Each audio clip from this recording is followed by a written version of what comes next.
آج کل ایک پروپیگنڈا مہم زیارات کے خلاف شروع ہوئی ہے. زیارات جو پڑھی جاتی ہیں بہت سارے، دیکھیے بعض اوقات ہم دیکھتے ہیں اخبارات میں، آپ پڑھتی ہیں، خبروں میں پڑھتی ہیں کہ اتنا زیادہ پیسہ مثلا فلاں باطل افکار کے لیے، اس کو پھیلانے کے لیے ظالم جو ہیں وہ انویسٹمنٹ کرتے ہیں اپنی، اس کے بعد پھر ان سے اپنے مطلوبہ افراد جو ہے وہ تیار کیے جاتے ہیں. تو یہ کیسے ممکن ہے کہ شیعت کے اندر ایسے افراد کو پلانٹ نہ کیا جاتا ہو جن کے بظاہر حلیے آپ کو اسلامی لگیں گے؟ ہو سکتا ہے بعض اوقات وہ سروں پر امامے رکھ کر بھی آ جائیں تو ان کے افکار سے ان کو پہچانا جائے گا. ویسے تو شکل سے تو کوئی نہیں پہچان سکتا ہے، وہ تو شکل سے تو داڑھی بھی رکھی ہوئی ہے، امامہ بھی رکھا ہوا ہے، لیکن بہت سے ایسی چیزیں ہیں کہ زیارات کے خلاف ایک پروپیگنڈا مہم جو ہے شروع ہوئی بھی ہے، اور کچھ ایسے غیر ضروری علمی مباحث لوگوں کے درمیان اٹھائے جا رہے ہیں جس سے عوام کا کوئی لینا دینا نہیں. دیکھیے دقیق علمی بحثیں تو ہمارے تقریباً فقہ کے ہر مسئلے کے اندر موجود ہیں، علماء کے اختلافات بھی ہیں، ان کے ایک دوسرے کو دلائل بھی دیتے ہیں، لیکن وہ ایک علمی دنیا کے اندر ہوتے ہیں. جاہل عوام جس کو طہارت کرنے کی تمیز نہیں ہے، نجاست و طہارت کی تمیز نہیں ہے، ان کے درمیان اگر علمی مباحث کو اٹھایا جائے گا تو وہ تو گمراہ ہو جائیں گے، وہ اپنے دین کی ہر چیز سے مشکوک ہو جائیں گے. تو اپنی علمی قابلیت بگھارنے کے لیے بہت سارے لوگوں کو آج کل ایک علمی حیضہ ہوا ہوا ہوتا ہے، یا پیٹ میں مروڑے علمی ہوا ہوا ہوتا ہے ان کے، کہ وہ ساری چیزیں جو ہے ان لوگوں کے سامنے پیش کرنے لگتے ہیں کہ جو اس قابل ہی نہیں ہے کہ اتنے دقیق علمی مباحث کو ہضم کر سکیں. وہ اس کے نتیجے میں پورے دین سے ہی برگشتہ ہو جاتے ہیں، سارے علماء سے برگشتہ ہو جاتے ہیں، اختلافات مجتہدین کے ان کے دلائل کو سمجھنے کی صلاحیت نہیں رکھتے. تو اسی میں ایک حملہ آج کل ہوا ہے زیارت عاشورہ پر. زیارت عاشورہ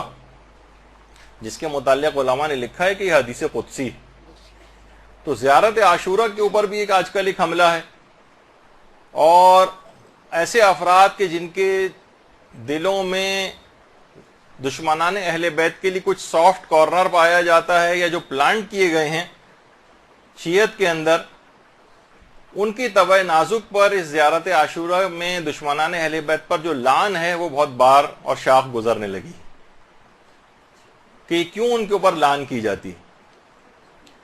تو دیکھیے جیسے کہ ابھی آپ سے کہا کہ حدیث قدسی شمار کیا ہے اس کو علماء نے. دیکھیے ویسے تو زیارت عاشورہ عاشور کے روز پڑھنے کی زیارت ہے، لیکن دن و رات میں علماء نے لکھا ہے کہ دن و رات میں کسی بھی وقت اس زیارت کو پڑھا جا سکتا ہے، کیونکہ انتہائی مجرب ہے، خاص طور پر حاجات وغیرہ کی قبولیت کے لیے. اور باقاعدہ آیت اللہ بہجت سے منسوب ایک ان کا ایک خواب ہے جس کو باقاعدہ طور پر میں نے کسی کتاب وغیرہ کے اندر تو نہیں دیکھا ہے، لیکن ان سے ایک بہت شہرت دی جاتی ہے کہ انہوں نے اپنے استاد آیت اللہ علی آقا قاضی کو خواب میں دیکھا تھا. تو پوچھا تھا کہ کیا کوئی آپ کے دل میں ایسی حسرت ہے کہ میں دنیا میں واپس اگر آ جاؤں تو کون سا کام میں ایسا ہو کہ جو روزانہ انجام دوں جس کو؟ تو انہوں نے کہا ہاں ایک حسرت ہے، کاش میں اس دنیا میں آ کر روزانہ زیارت عاشورہ پڑھا کرتا. ضرور اللہم صلی اللہ علیہ وسلم.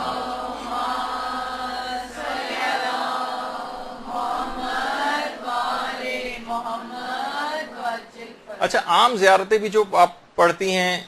اس کے اندر ایک بات اس کے اندر اور بیان کر دی جائے، وہ یہ ہے کہ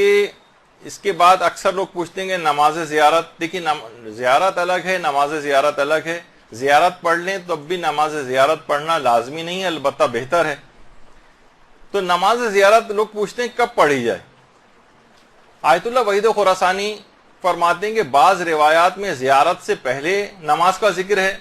اور بعض روایات میں نماز کا ذکر زیارت کے بعد ہے. البتہ جس طرح سے بھی چاہیں پڑھ سکتے ہیں، اولا یہ ہے کہ پہلے بھی پڑھ لیں اور 2 رکعت نماز اس کے بعد بھی پڑھ لیں، یہ زیادہ بہتر ہے. البتہ کچھ علماء نے اس کے اندر یہ بھی کہا ہے کہ اگر براہ راست آپ قبر امام کی زیارت کے لیے جا رہے ہیں تو وہاں پر حکم یہ ہے کہ پہلے نماز پڑھیں اور پھر زیارت کے لیے جائیں. اور اگر آپ دور سے زیارت پڑھ رہے ہیں تو اس وقت پہلے زیارت پڑھیں اور اس کے بعد پھر 2 رکعت نماز پڑھیں. یعنی دونوں میں ایک فرق ہو جائے گا. قریب سے زیارت کا مسئلہ تھوڑا سا الگ ہوگا، اور دور سے زیارت پڑھیں تو نماز کس وقت پڑھی جائے گی؟ اور البتہ آغا وحید خراسانی نے کہا کہ اول اور آخر دونوں میں پڑھ لیں تو زیادہ بہتر ہے۔ اسی میں ضمنی طور پر ایک مسئلہ ابھی بیان کر دیا جائے کیونکہ زیارت کی بات بیان ہو رہی ہے، وہ ہے غسل زیارت کا مسئلہ۔ غسل زیارت، خواہ آپ زیارت کریں قبر کی جا کر یا دور سے زیارت پڑھ رہے ہوں، آغا سیستانی ایک چیز فرماتے ہیں کہ تمام معصومین کی زیارت، خواہ آپ قریب سے زیارت کر رہے ہوں قبر کی، خواہ دور سے زیارت کر رہے ہوں، اس کا غسل جو ہے ثابت نہیں ہے، آغا سیستانی کے فتوے میں ثابت نہیں ہے۔ البتہ رجائے مطلوبیت کی نیت سے امید ثواب میں غسل کر سکتے ہیں زیارت کا، اور اس لحاظ سے یہ معتبر کیونکہ غسل نہیں ہے، لہٰذا نمازوں کے لیے اگر آپ کو وضو کرنا لازمی ہو جائے گا۔ اگر آپ نے یہ غسل کیا بھی ہے غسل زیارت تو یہ نمازوں کے لیے کافی نہیں ہوگا، جس طریقے سے غسل جمعہ نمازوں کے لیے آغا سیستانی اور آیت اللہ خوئی وغیرہ کے فتوے میں کافی ہو جاتا ہے۔ رہبر معظم اور امام خمینی کے نزدیک تو ہر مستحب غسل اور واجب میں بھی سوائے جنابت کے علاوہ دیگر جو واجب غسل ہیں ان میں بھی خاص طور پر رہبر معظم کا جو فتویٰ ہے ان کے لحاظ سے تو ہر غسل جنابت کے علاوہ ہر غسل کے بعد جو ہے وہ وضو کی ضرورت پیش آتی ہے۔ تو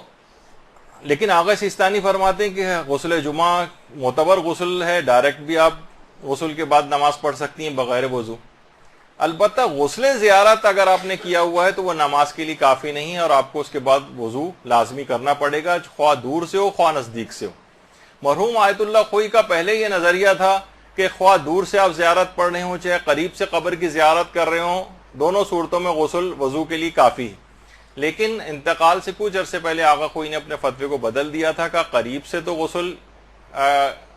زیارت کر رہے ہوں تو غسل کافی ہے، لیکن اگر کوئی شخص دور سے زیارت پڑھ رہا ہے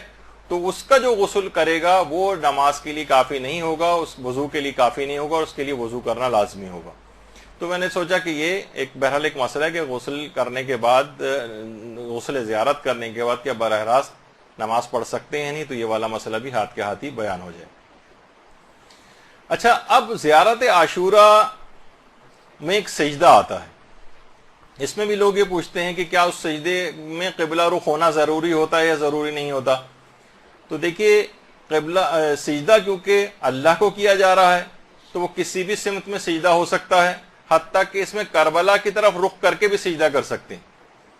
یعنی اپنا رخ جس وقت آپ زیارت عاشوراء کے اندر جو سجدہ آتا ہے اور ایک دعا اس کے اندر پڑھی جاتی ہے وہ آپ کربلا کی طرف رخ کر کے بھی کر سکتے ہیں اور کسی اور سمت میں بھی کر سکتے ہیں۔ البتہ اس میں بھی بہتر یہ ہے کہ قبلے کی طرف رخ کر کے سجدہ کیا جائے۔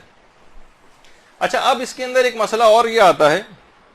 وہ تیز رفتاری کے ساتھ ٹائم جا رہا ہے لیکن بہرحال وہ یہ مسئلہ آتا ہے کہ اس کی اب سند کے اوپر ایک بحث اٹھائی جاتی ہے زیارت عاشوراء کی، خاص طور پر کہ اس کی سند میں اشکال ہے۔ اور دیکھیے، سب سے پہلی بات تو وہی کہ یہ دقیق علمی مباحث عوام کے لیے نہیں،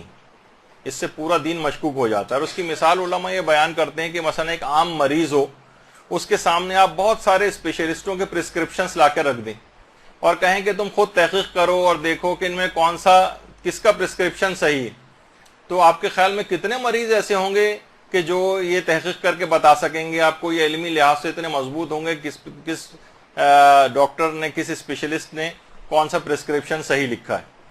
تو بالکل ایسے ہی ہے یہ علمی مباحث اٹھانا جیسے عام مریضوں کے سامنے ڈاکٹروں کے پرسکرپشن ڈسکس کرنا شروع کر دیے جائیں، ایک چیستہ بن جائے گا ان کے لیے، کسی کو کوئی چیز حل نہیں ہوگی بلکہ ان کا دل چاہے گا کہ ان میں سے کسی کی بھی بات پہ بھی عمل نہ کیا جائے۔ یہی ہوتا ہے لوگوں کے ساتھ، یہاں کے لوگ بہت زیادہ جہاں پر جہالت ہوتی ہے وہاں علمی مباحث اٹھانے کا یہ والا نتیجہ ہوتا ہے۔ اور بہت سارے افراد آج کل انٹرنیٹ کے اوپر مجتہدین بننے کا شوق بھی لوگوں کے سر پر سوار ہوا ہے، تو اپنی قابلیت کا سکہ جمانے کے لیے ہر کچھ عرصے کے بعد کوئی نئی تحقیق کے طور پر اس طرح کی چیزوں کو پیش کرنے لگتے ہیں، تو اس سے بہت زیادہ نقصان دیکھا گیا ہے۔ اس قسم کے علمی بحثوں کا لوگوں کے اندر کوئی بھی فائدہ نہیں ہوتا، اس میں بجائے کہ ہم اس کی دقت کے اندر جائیں اور آپ لوگوں کو بھی پریشان ہو جائیں کہ اس کی سند کے اندر جو بھی علماء کے مباحثے ہیں وہ نقل کرنے، اس سے کہیں بہتر ہے کہ اس سلسلے میں علماء کے فتاوے جو ہیں وہ آپ کے سامنے پیش کیے جائیں۔ آیت اللہ وحید خراسانی فرماتے ہیں یہ صرف اس وجہ سے تاکہ کہیں آپ کو بھائی باپ شوہر یا اس طرح کے افراد جو باہر جاتے ہیں انٹرنیٹ پہ بیٹھتے ہیں، آج کل اس قسم کی مباحث اٹھنے لگتے ہیں تاکہ آپ کے سامنے چیزیں رہے اور آپ ان کو دکھا سکیں گے، نہیں ایسی بات نہیں۔ اس میں آقا وحید خراسانی نے فرمایا کہ زیارت عاشورہ فقہا کے نزدیک مسلمات میں سے ہے اور معتبر ہے اور احتیاج بسند نہ دارد، اس میں کسی سند کی کوئی ضرورت ہی نہیں، اتنی مسلم الثبوت یہ چیزیں ہیں۔ اور خود آغا سیستانی نے بھی بارہا اپنے جو استفتاحات ہیں اس کے اندر یہ بات لکھی ہے کہ زیارات اور دعاؤں وغیرہ کے لیے اصلاً اس میں سند کی کوئی ضرورت ہی نہیں، ان کی جو سند ہے ان کے بلند پایا مضامین ہیں جو ان زیارات اور ان دعاؤں کے اندر پائے جاتے ہیں۔ تو اس لحاظ سے زیارت عاشورہ آیت اللہ وحید خراسانی کے نزدیک بھی مسلمات اور معتبر ہے۔ اور آیت اللہ شبیری زنجانی انہوں نے بھی باقاعدہ اپنے ایک تفصیلی استفتاء کے اندر اس کو جو ہے معتبر قرار دیا ہے۔ اب اتنا وقت نہیں کہ ان تمام چیزوں کو پیش کیا جائے۔ اسی طریقے سے زیارات معتبرہ میں آیت اللہ شیخ جواد تبریزی نے بھی زیارت عاشورہ کو بھی اور زیارت امین اللہ کو بھی جو ہے وہ معتبر قرار دیا ہے۔ اسی طریقے سے آیت اللہ صادق روحانی انہوں نے کہا کہ جی ہاں یہ سند کے اعتبار سے بھی روایت یہ زیارت عاشورہ مستند ہے اور متن کے اعتبار سے بھی ہے۔ اور انہوں نے اس فتوے کے اندر ایک بات خود ایک بڑی عجیب لکھی ہے، عام طور پر مراجع یہ لکھتے نہیں ہیں، لیکن کہا ہے کہ الحمدللہ میں اس زیارت عاشورہ کو 50 سال سے اس کو روزانہ پڑھتا ہوں اور پروردگار عالم سے دعا کرتا ہوں کہ مجھے مرتے دم تک اس کی توفیق عطا فرمائے رکھے۔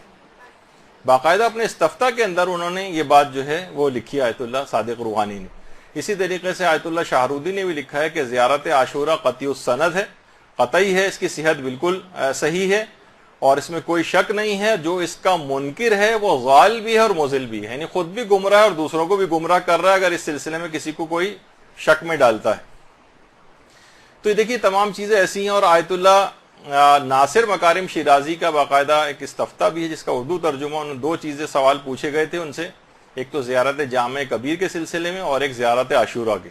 تو پہلے سوال کا جواب زیارت عاشورہ کے سلسلے میں انہوں نے یہ دیا ہے کہ زیارت عاشورہ معتبر ترین زیارت ہے، اس کی فضیلت میں کہہ دینا کافی ہے کہ دوسری زیارتوں کے برخلاف جو کہ ائمہ معصومین سے نقل ہوئی ہیں، زیارت حدیث قدسی ہے، یعنی ائمہ نے اس کو رسول سے اور انہوں نے جبریل سے نقل کیا ہے۔ اور روایت میں بیان ہوا ہے کہ اے صفوان جب بھی تمہیں کوئی حاجت پیش آئے تو تم جس جگہ بھی ہو اس زیارت کو بجا لاؤ اور اپنی حاجت کو طلب کرو، خدا کی طرف سے ضرور پوری ہوگی اور خدا نے اپنے رسول سے جو وعدہ کیا ہے وہ اس وعدے کو ضرور پورا کرے گا۔ اور اس کے بعد زیارت جامع کبیر کے متعلق دوسرا سوال ہے، انہوں نے کہا یہ زیارت سند کے لحاظ سے صحیح ترین زیارت ہے۔ تو زیارت جامع کبیر والا بھی مسئلہ اس سے جو ہے وہ حل ہو جاتا ہے۔ تو زیارت عاشورہ کی اس لحاظ سے سند کے اوپر جو لوگوں نے اعتراض کیا، میں صرف ایک اس کا جواب دوں گا۔ البتہ اول تو دیکھا جائے تو سند کے اعتبار سے تو ابھی فتاوے بیان ہو گئے، وہ کافی ہیں، کسی بھی بحث میں نہ جائیں، صرف لوگوں کو فتاوے دکھائیں کہ دیکھیے یہ فتویٰ آپ کے سامنے ہے، اس میں کسی بھی اس کی ضرورت نہیں ہے بحث میں جانے کی۔ البتہ متن کے اوپر بھی اعتراض کیے گئے۔ متن میں ایک اعتراض یہ ہے کہ جو اس میں لعنت کی گئی ہے، تو لعنت یہ رسول اللہ اور ائمہ معصومین ان سے بہت بعید ہے کہ اس قسم کے الفاظ یہ لوگ استعمال کریں۔ اور کیا معصومین نے کبھی کسی کے اوپر اس انداز سے لعنت کی ہے؟ تو دیکھیے علماء نے بیان کیا کہ آپ قرآن اگر آپ پڑھیں تو کتنی جگہوں کے اوپر پروردگار عالم نے خود لوگوں پر لعنت کی۔ اور باقاعدہ آیت اللہ میلانی سے جب ایک سوال یہ والا پوچھا گیا کہ خاص قسم کے جو دشمنان اہل بیت گزرے ہیں کیا ان پر کبھی رسول اللہ نے لعنت کی ہے؟ تو انہوں نے کہا جی ہاں، رسول اللہ نے جب اسامہ کے لشکر جو جا رہا تھا، جیش اسامہ، کہا تھا جو بھی اس سے تخلف کرے گا اس لشکر کے ساتھ نہیں جائے گا اس پر لعنت ہے۔ تو اور وہ افراد خاص دشمنان اہل بیت وہ اس لشکر کے ساتھ نہیں گئے تھے اور اس لحاظ سے وہ رسول اللہ کی اس لعنت کے اندر شامل ہو گئے تھے۔ تو اس لحاظ سے بھی ہے۔ البتہ یہ ضرور ہے کہ اس کے اندر فرق رکھنا چاہیے، ایک ہے دشمنان اہل بیت کے اوپر لعنت کرنا، ان سے بیزاری اختیار کرنا، اور ایک ہے کہ لوگوں کے اندر تعصبات کو فروغ دینا، کھلم کھلا لوگوں کے سامنے، مسلمانوں کے سامنے ان کے مقدسات کی توہین کرنا، اس سے ہمیشہ نقصان شیعت کو بھی اٹھانا پڑتا ہے اور ایک بدنامی بھی ہوتی ہے، تعصبات کا فروغ ہوتا ہے. آپ ہر جگہوں پہ تقریباً اقلیت کے اندر ہوتے ہیں، ان جگہوں کے پر آپ کو نقصان اٹھانا پڑتا ہے.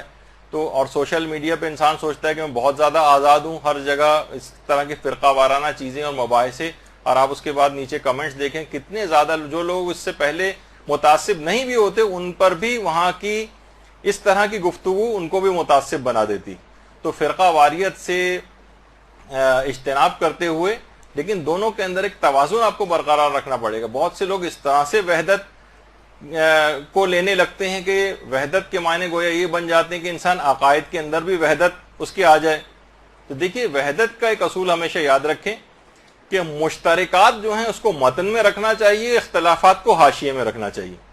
یعنی جو ان کی اور ہمارے درمیان دیگر فرقوں کے درمیان جو مشترک چیزیں ان کو متن کے اندر رکھیں، ان کو بیس بنائیں، اختلافات کو حاشیے پہ ادھر ادھر کر دیں. وہ ٹھیک ہے، وہ ہمیشہ رہیں گے، وہ تو آپ کے اپنے اندر کتنے ایسے افراد ہیں جن کے ساتھ فکری اور علمی آپ کا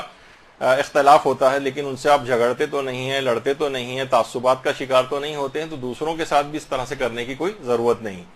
لیکن اس لحاظ سے یہ ضرور ہے کہ ایسا نہ ہو کہ یہ جس کو کہا جاتا ہے کہ یہ جو تولا اور تبرہ ہیں کہ لازمی جز ہیں آپ کے مذہب کا، اس سے دستبردار نہیں ہوا جائے گا. یہی وجہ ہے کہ آیت اللہ میلانی کا ابھی میں ذکر کر رہا تھا تو انہوں نے بھی لکھا ہے کہ ان سے ایک سوال پوچھا گیا کہ روایت صحیح ہے کہ ہمارے چھٹے امام ہر نماز کے بعد دشمنان اہل بیت پر تبرہ کیا کرتے تھے. تو انہوں نے فرمایا جی ہاں، اس کی سند صحیح ہے، میں اس کی تائید کرتا ہوں. یعنی ایسی بات ہے کہ علماء یعنی دونوں چیزیں آپ کو ساتھ لے کر چلانی ہیں. یعنی ان سے دشمنان اہل بیت سے بیزاری بھی دل میں رہے، ان کے اوپر لعن یہ بھی حصہ رہے آپ کا، اور اس کے علاوہ اس تعصبات کا شکار ہو کر کسی فرقہ واریت کی طرف بھی بات کو نہ جائے. یہ آپ کو خود اس کے اندر بیلنس کرنا پڑے گا. اور یہی وجہ ہے کہ علماء نے لکھا ہے کہ پیغمبر اسلام نے خود قاتل امیر المومنین ابن ملجم کے اوپر لعنت کی. یعنی لعنت کرنا یہ کہا جاتا ہے کہ اس کے متن کے اوپر اعتراض ہے کہ کیسے لعن کر سکتے ہیں، یہ تو ان کے پیار و محبت کا اظہار کرنے والے معصوم شخصیات، ان کی زبان پہ کبھی لعن نہیں آ سکتی. خود روایات کے اندر ملتا ہے کہ حضرت عباس علمدار اور ان کے جو بھائی تھے، اللہم صلی علی محمد و علی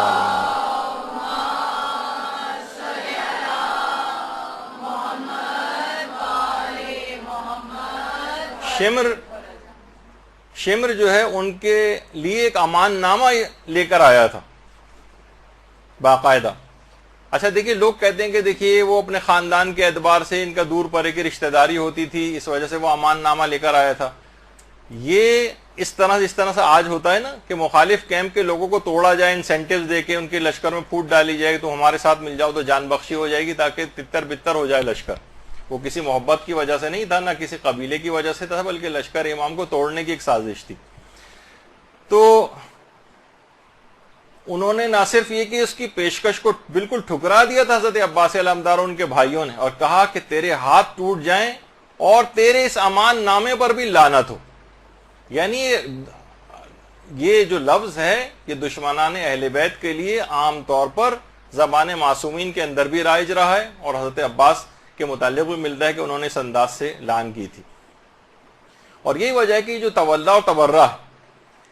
کہا جاتا ہے یہ مومن کے دو بالوں پر ہیں جس سے مومن جو ہے پرواز کرتا ہے. اور روایات میں یہ بات بھی آئی ہے بہار میں کہ جو شخص بھی تولا کو قبول کرتا ہے لیکن تبرہ کو قبول نہیں کرتا، اس کی مثال اس شخص کی سی ہے جس کی ایک آنکھ ہو، کانا، ایک آنکھ سے نابینا، یعنی یہ کامل نہیں ہے یہ شخص. اور ایک روایت کے اندر بہار میں یہ بھی آیا کہ جو تولا مانتا ہے اور تبرہ نہیں مانتا ہے وہ جھوٹا ہے، اسے جھوٹا قرار دیا گیا ہے. یہی وجہ ہے کہ ہمارے کتنے علماء ایسے گزرے ہیں جیسے کہ آیت اللہ کوہستانی، یہ فرماتے تھے کہ تبرہ جو ہے تولا سے بھی بالا تر، اور اس کا خود ثواب تولا سے بھی زیادہ ہے. اور فرماتے تھے روایات اس پر شاہد ہیں، ہم نے اپنی طرف سے ویسے ہی نظریہ نہیں رکھا ہے، لیکن بہت سارے علماء اس کے قائل رہے. اسی طریقے سے آیت اللہ بہجت کے متعلق تو یہ بات مشہور ہے کہ آیت اللہ بہجت ہمیشہ اپنی نمازوں کا جو رکوع ہوتا تھا اس میں قاتل امیر المومنین پر لعنت کرتے تھے، اپنی واجب نمازوں کے رکوع میں. وہ اس کی تفصیل ہم بیان کر چکے ہیں کہ نام لینے سے فقط جو ہے وہ یا کسی خاص شخص کا تذکرہ کرنے سے نماز باطل نہیں ہوتی، وہ خاص طور پر گواہی دینے سے یا جز سمجھتے ہوئے اس انداز سے گواہی اگر دی جائے تو اس سے نماز پہ فرق پڑتا ہے، جو کہ ہم شہادت ثالثہ کے سلسلے میں جو ہے اپنی بحث کے اندر تذکرہ کیا تھا۔ تو آیت اللہ بہجت کا طریقہ کار یہ تھا کہ خود نمازوں کے اندر لعن کیا کرتے تھے قاتل امیر المومنین پر۔ اور عین الحیات جو علامہ مجلسی کی کتاب ہے، اس میں روایت ہے کہ چھٹے امام باقاعدہ ہر نماز کے بعد مصلی پر اس وقت تک اٹھتے ہی نہیں تھے جب تک کہ نام لے کر 8 دشمنان اہل بیت کے اوپر لعنت نہیں کر دیتے تھے۔ لعنت کرتے تھے 8 دشمنان اہل بیت پر۔ تو باقاعدہ روایت کے اندر ہے بھی، شاید القطرہ جو کتاب ہے اس کے اندر ہے، لیکن میں نے صرف حوالے کے طور پر اس کو دیکھا ہے، خود کتاب کے اندر نہیں دیکھا ہے، کہ چوتھے امام سے باقاعدہ کسی نے پوچھا کہ مولا درود بھیجیے محمد علیہ وسلم،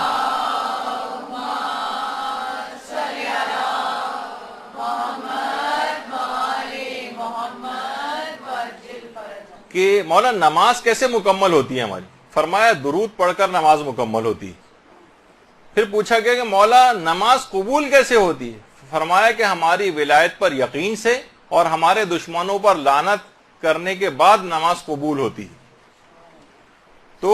روایات کے اندر بھی یہ بات آئی ہے۔ اچھا، علماء نے جو علماء عرفان ہیں، بہت ساری آیتوں کی عرفانی تشریحات بھی، مثلا وہ جو حضرت موسیٰ کو کہا گیا تھا فَقْلَا نَعْلَيْكَ إِنَّكَ بِالْوَادِ الْمُقَدَّسِ طُوًى، اے موسیٰ اپنی جوتوں کو اتار دو کیونکہ اب تم ایک مقدس وادی کے اندر داخل ہو گئے ہو۔ باقاعدہ اکثر جگہوں کے اوپر یہ آیت لکھی ہوئی بھی ہوتی ہے۔ تو علماء عرفان فرماتے ہیں کہ بظاہر یعنی بعید محسوس ہوتا ہے کہ اس سے ظاہری چپل مراد ہو، کیونکہ موسیٰ پیغمبر خدا، حضرت موسیٰ حضرت ابراہیم کے بعد پیغمبر اسلام سب سے افضل، ان کے بعد حضرت ابراہیم، اور دیگر اولو العزم انبیاء میں جو ترتیب ہے عظمت کی اس کے لحاظ سے حضرت موسیٰ پھر سب سے افضل ہے۔ ممکن نہیں ہے، سب کو پتا ہے کہ مثلا کوئی مسجد کے اندر جائے، ایک عام شخص کو بھی پتا ہوتا ہے کسی مقدس جگہ کے اوپر اگر وہ جا رہا ہے تو اپنے جوتوں کو اتارے۔ تو علماء عرفان نے لکھا ہے کہ یہاں پر جوتے بظاہر مراد نہیں ہے، بعید محسوس ہوتا ہے کہ اتنا جلیل القدر نبی اس کو یہ فقہی مسئلہ گویا بتایا جائے کہ تم اپنے جوتوں کو یہاں پر اتارو۔ تو اس سے مراد یہ تھی، نالین سے مراد یہ ہے کہ کوئی جتنی بھی پست اور حقیر چیزیں اس سے مراد ہے کہ موسیٰ خدا کے پاس آنے کے لیے، اس کا قرب حاصل کرنے کے لیے پست اور کمتر چیزوں سے تمہیں دوری اختیار کرنا ہے، جس کے اندر ایک پیغام بھی تھا۔ یہاں فقط چپل اس لحاظ سے مراد نہیں تھے۔ یہی وجہ ہے کہ آیت اللہ بہجت جو تھے وہ لعن کو تخلیہ کہا کرتے تھے اور درود کو تہلیہ کہا کرتے تھے۔ کہتے تھے لعن تخلیہ ہے، کہتے تھے پہلے جتنی بھی گند بلا جتنا بھی ہے گھر میں جھاڑو دے کر اس کو صاف کرو، اس کے بعد پھر مہمان کو طلب کرو اپنے گھر میں۔ تو کہتے تھے لعن کے معنی یہ ہے کہ تمام دشمنان اہل بیت پر بیزاری اختیار کر کے ان کو اپنے قلب سے دور کر دو تاکہ وہ جگہ پاک و پاکیزہ ہو جائے، اس کے بعد پھر درود پڑھ کر، وہ تہلیہ ہے، پھر اس جگہ پر اس مہمان کو طلب کرو، یعنی رحمت خداوندی وغیرہ وہ پھر اس جگہ کے اوپر آئے گی۔ اللہم صلی علی محمد وعلی آل محمد۔ اچھا، حوضہ علمیہ کے ایک عالم کا خواب بہت سی کتابوں کے اندر موجود ہے، جس میں انہوں نے کہا کہ ایک زمانے میں یہ تھا کہ سوال بہت گردش کر رہا تھا کہ صلوات زیادہ افضل ہے یا لعن زیادہ افضل ہے۔ تو کہنے میں نے ایک دفعہ سویا اور سونے کے بعد پھر میں نے خواب میں دیکھا کہ آیت اللہ العظمیٰ سید محمد رضا گل پائیگانی کسی جگہ بیٹھے ہوئے ہیں اور لوگوں کے سوالات کے جوابات دے رہے ہیں، اور میں نے دیکھا کہ خط ان کے پاس آیا ہے اور کوئی ان کو خط پڑھ کر سنا رہا ہے کہ آغا یہ سوال آیا، اور سوال کے اندر بالکل یہی سوال ہے جو میرے دماغ میں گردش کر رہا تھا اس سے پہلے، اور یہ بحث تھی کہ لعن زیادہ افضل ہے یا صلوات زیادہ افضل ہے۔ تو آیت اللہ گل پائیگانی نے اس وقت اس کا جواب لکھوایا کہ دشمنان اہل بیت پر لعن زیادہ افضل ہے۔ کہہ رہے ہیں ایک دم سے میری آنکھ کھلی۔ اچھا، وہ زمانہ وہ تھا جب آیت اللہ رضا گل پائیگانی حیات تھے۔ وہ کہہ رہے ہیں میں اٹھ کر آیت اللہ گل پائیگانی کے پاس آیا اور آنے کے بعد ان کو اپنا خواب سنایا۔ آیت اللہ گل پائیگانی نے اس بات کی تصدیق کی اور کہا میرا یہی نظریہ ہے، اور تم اپنے اس خواب کو حضرت زہرا کے ماننے والوں کو بیان کرو۔ اللہم صلی علی محمد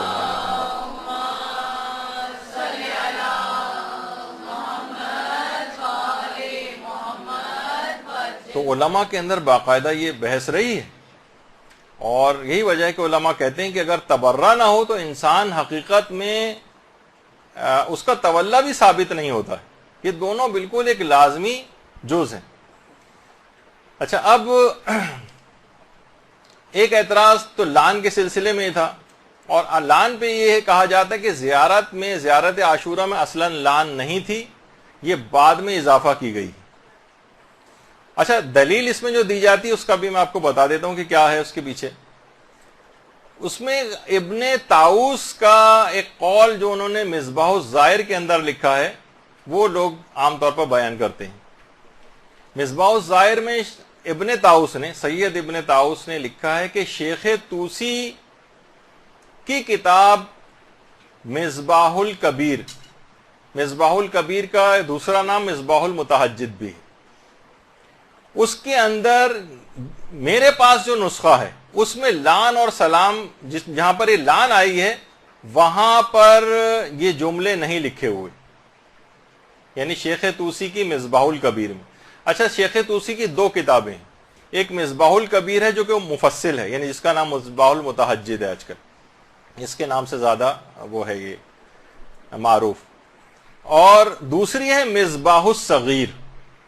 مصباح الصغیر اسی کی تلخیص اور خلاصہ ہے مصباح الکبیر کا۔ مصباح الکبیر کافی تفصیلی ہے، اس کو خلاصہ کر کے مصباح الصغیر بھی انہوں نے لکھی ہے شیخ طوسی نے۔ وہ کہہ رہے ہیں کہ مصباح الکبیر جو میرے پاس ہے اس کے اندر لان کے جملے نہیں ہیں، البتہ مصباح الصغیر کے اندر یہ جملے لکھے ہوئے ہیں۔ تو لوگ کہتے ہیں کہ دیکھیے مصباح الکبیر میں سے صحیح، آپ کو صرف یہ پیش کریں گے کہ مصباح الکبیر کے اندر شیخ طوسی، ابن طاؤس نے لکھا ہے کہ شیخ طوسی نے لان نہیں لکھی ہے، اس کا مطلب ہے کہ لان کا اضافہ بعد میں کیا گیا، اصل روایت کے اندر لان نہیں تھی۔ یہ کچھ چیزیں پیش کی جاتی ہیں۔ اچھا، اب دیکھیے کہ آج بھی جو قدیم مصباح الکبیر کے، مصباح المتہجد کے جو قلمی نسخے لائبریریوں کے اندر ہیں اس کے اندر بھی لان موجود ہے۔ تو اب ظاہر ہے، لیکن ابن طاؤس بھی ایک ثقہ عالم دین ہے، اس کا مطلب یہ تھا کہ ابن طاؤس کے پاس جو مصباح الکبیر تھی، جو نسخہ تھا، وہ کامل نہیں تھا، یعنی اس میں یا تو کچھ صفحات الگ ہو گئے تھے یا وہ صفحات نکال دیے گئے تھے اس میں سے، یعنی ان کے پاس وہ نسخہ مکمل نہیں تھا۔ دیکھیے اس زمانے میں چھاپے خانے تو ہوتے نہیں تھے، قلمی نسخوں والی کتابیں ہوتی تھیں، تو اور یہ علماء فرماتے ہیں کہ بہت بعید ہے، ممکن نہیں کہ مفصل کتاب میں تو لان نہ لکھیں اور جو خلاصہ کر کے مختصر کتاب لکھی ہے اس میں اضافہ کر دیں۔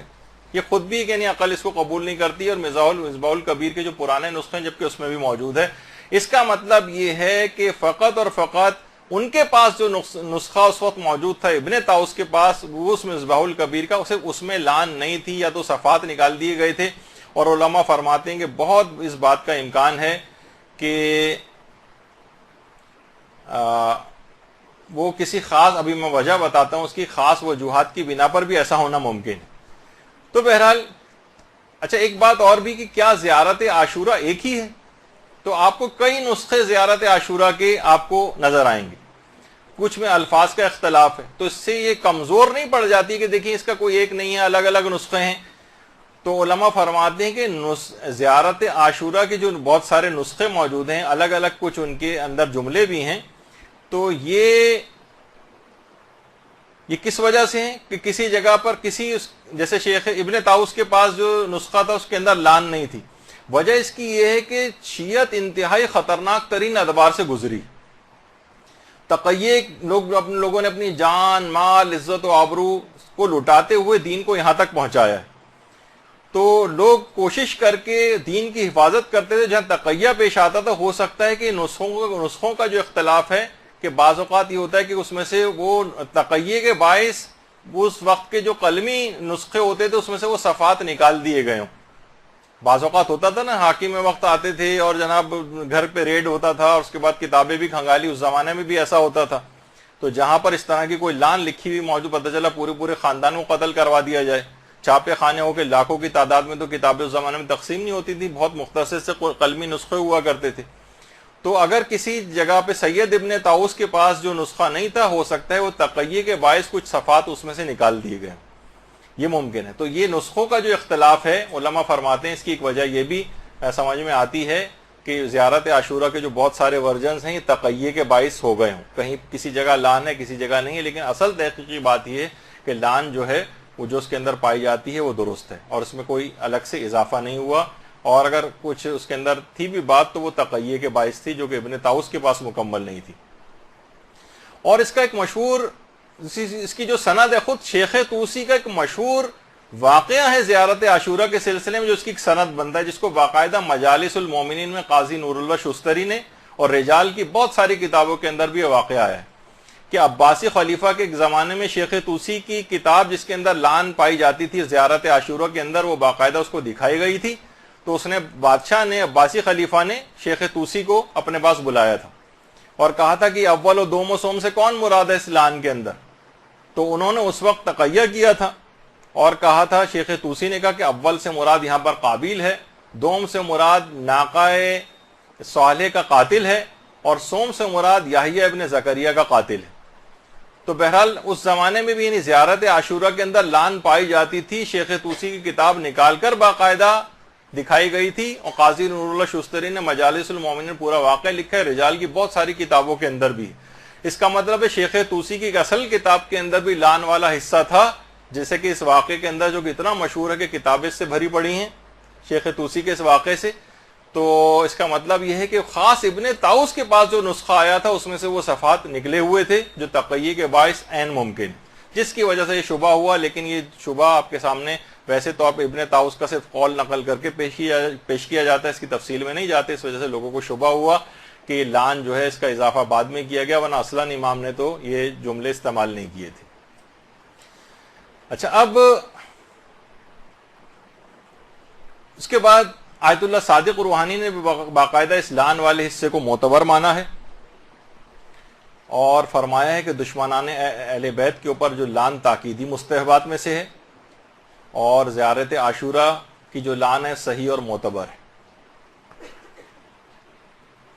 اچھا، البتہ انہوں نے کہا ہے کہ اول و دوم اور سوم سے کون لعنت میں مراد ہے یہ واضح نہیں، یہ ہم نہیں کہہ سکتے کہ اس سے کچھ خاص افراد مراد ہیں، خاص دشمنان اہل بیت، ایسا نہیں. اور لان دیکھیے اس طرح کہ اس کے اندر 100 لان اور 100 سلام آتے ہیں. دیکھیے ویسے زیارت عاشورہ کے اندر 21 مرتبہ لان آئی ہے اور سلام 12 مرتبہ آئیں. علماء فرماتے ہیں اس سے لان کی اہمیت بھی واضح ہوتی ہے. خود صرف 12 مرتبہ سلام آیا ہے، جبکہ لان 21 دفعہ زیارت عاشورہ میں آئی. بس اس میں ایک فقہی مسئلے کے طور پر اور بیان کر دیا جائے کہ جو 100 لان اور 100 سلام ہے، کیا اس میں اختصار کیا جا سکتا ہے؟ لوگ کہتے ہیں تو بہت مشکل ہے، اکثر لوگ یہ سوال پوچھتے ہیں. تو علماء فرماتے ہیں رجائے مطلوبیت کی نیت سے اس کو مختصر بھی پڑھ سکتے ہیں، اختصار بھی کر سکتے ہیں. البتہ ایک طریقہ ہمارے امام علی نقی علیہ الصلوۃ والسلام نے بتایا.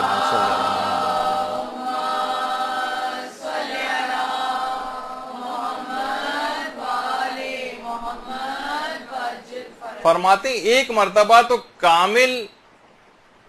لان پڑھ لی جائے، لان ذرا طویل ہے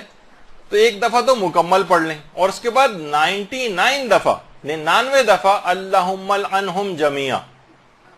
یہ پڑھ لیں. 99 دفعہ پوری لان پڑھنے کے بجائے 99 دفعہ یہ آپ کہیں اللہم العنہم جمیعا. یہ خود امام نے طریقہ بتایا. اور ایک مرتبہ پورا کامل سلام پڑھ لیں، اور اس کے بعد 99 بار پورا سلام پڑھنے کے بجائے یہ کہیں السلام علی الحسین وعلی علی ابن الحسین وعلی اولاد الحسین وعلی اصحاب الحسین. اللہم صلی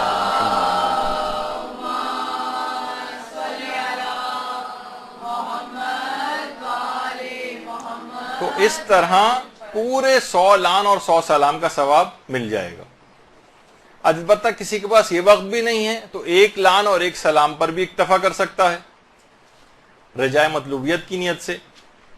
ایک خواتین ایک چیز اور بھی پوچھتی ہیں کہ زیارت عاشورہ وغیرہ کے جو عمل ہوتے ہیں 40 روز کے کچھ، تو اس میں ہمارے ماہانہ عادت کی وجہ سے کچھ وقفے آ جاتے ہیں تو ان کو اس میں چھوڑنے کی ضرورت نہیں ہے، اور اس حالت میں بھی زیارت عاشورہ پڑھی جا سکتی۔ البتہ صرف نماز زیارت جو ہے وہ نہیں پڑھی جائے گی، ورنہ اس میں سجدہ بھی کیا جائے گا، دعائیں اور اذکار بھی پڑھے جا سکتے ہیں، خود زیارت عاشورہ بھی نجاست کی حالت میں پڑھی جا سکتی۔ اچھا، پھر اس میں ایک اعتراض یہ بھی آتا ہے کہ اس کے اندر متن کے اندر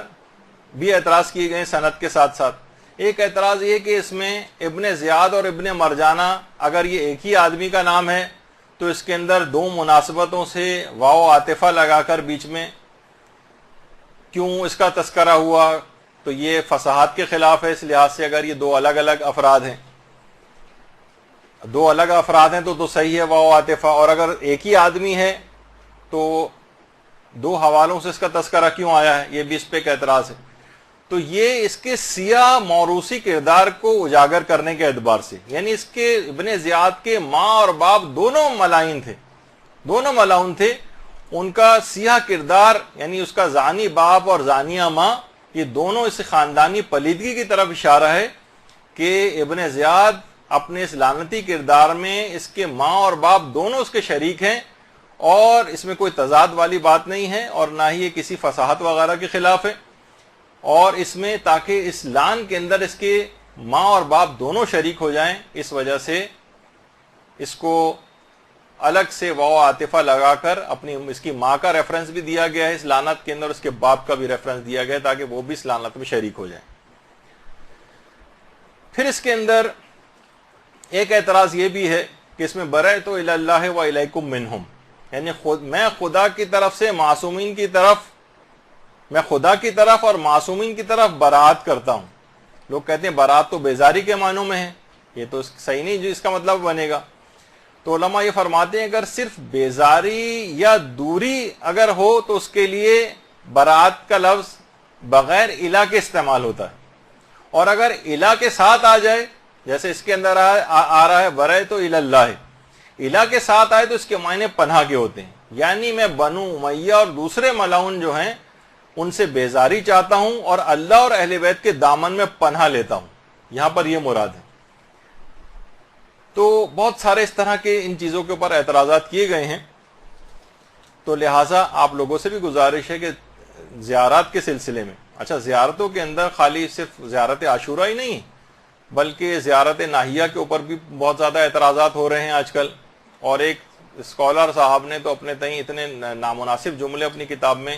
استعمال کیے گے، معاذ اللہ کوڑے پہ سے پڑی ہوئی زیارات جو ہیں مل گئی ہیں ان کو شامل کر دیا گیا۔ اس طرح سے آج کل دیکھیے بہت سارے ایسے افراد آ رہے ہیں، تو آپ کو خود دیکھنا پڑے گا کہ یہ کون ایسے افراد ہیں، نہ ان کی شکلوں سے دھوکہ کھائیں نہ اماموں سے دھوکہ کھائیں، بلکہ ان کے افکار کے اوپر نگاہ رکھیں، مراجع کی تعلیمات جو ہیں دماغ میں رکھیں، اور اپنے آپ کو علم سے کے لحاظ سے مضبوط کریں تاکہ ان لوگوں کا دفیہ ہو سکے۔ تو زیارت ناہیہ کے سلسلے میں بھی یہ بات آئی ہے، اور زیارت اب اتنا وقت بھی نہیں میرے پاس، آیت اللہ وحید خراسانی نے بھی اس کے اوپر اعتماد کا اظہار کیا ہے، اور آیت اللہ ناصر مکارم شیرازی کا بھی میں نے اس سے پہلے بیان کیا تھا، انہوں نے کہا تھا کہ دو سندوں کے ساتھ ذکر ہوئی ہے زیارت ناہیہ، ایک سند جو ہے معتبر ہے اس کی، ایک غیر معتبر ہے، لیکن ایک سند معتبر بھی ہے، اور اسی طریقے سے دیگر علماء نے بھی اس کو جو ہے معتبر روایتوں کے اندر سے قرار دیا ہے۔ برحمتک یا ارحم الراحمین وصلی اللہ علی محمد و